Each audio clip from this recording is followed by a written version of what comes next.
We have 5 deployed units joining us today, one from each branch of our armed forces.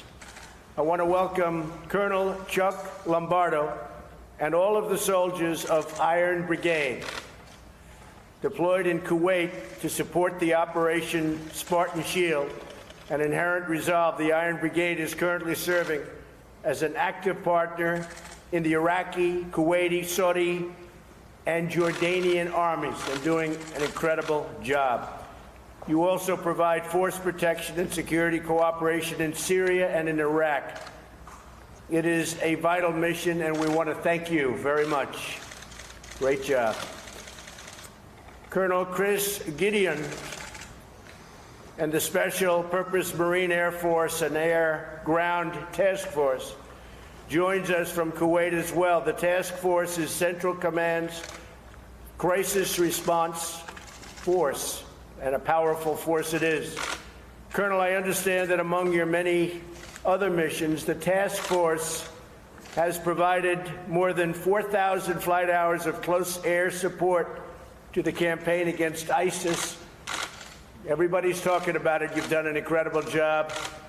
So, Colonel Gideon, we want to thank you very much. Where's the Colonel out here? Where is he? Great. Thank you, Colonel. Great job. Later, sir. Great job. Thank you very much. Merry Christmas to all of the sailors aboard the USS Sampson. Commander Tim Lebenz, I want to thank you and the entire crew for your outstanding work in defending high-value assets in the Straits of Hormuz. You also provide air defense coverage in the Arabian Gulf and the Red Sea. I know the USS Sampson recently set a new standard in readiness, and it really has always been ready, but we're all ready. And that is a tremendous credit to all of those aboard. So congratulations on the new standard. We're all talking about it. It's a high standard you've set. Thank you very much. The 69th Expeditionary Bomb Squadron joins us from Qatar. Colonel Goossen, welcome to you again and all of the Nighthawks.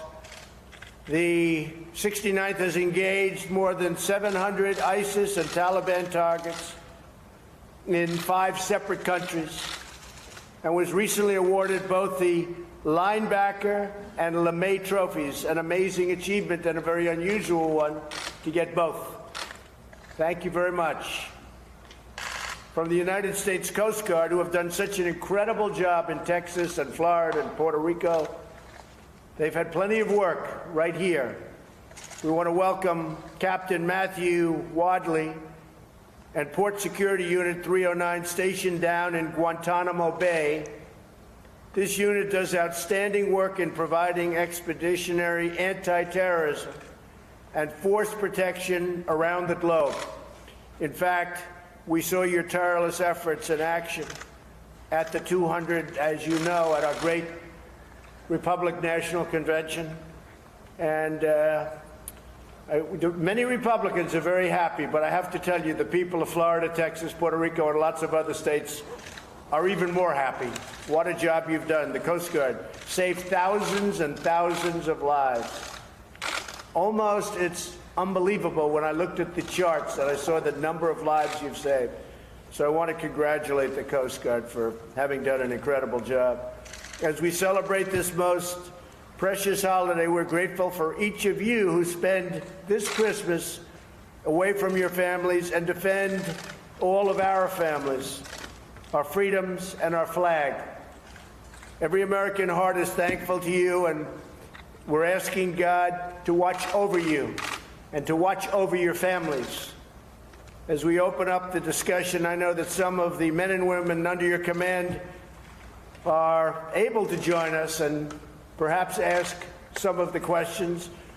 So we're going to be speaking with these wonderful people of the media and asking them to leave. Enjoy yourselves, folks. We appreciate it. Have a great Christmas. And we're going to do some very personal questions between these great people and myself. And we want to thank you very much for being here. And if I don't see you during the day, have a great holiday and a great Christmas. Thank you very much. Thank you. Thank you. Let's go right off the bat. Thank you. So we'll start taking some questions, and maybe, who would like to go first? Maybe we'll do it Thank in you, the guys. order I just did. Go ahead.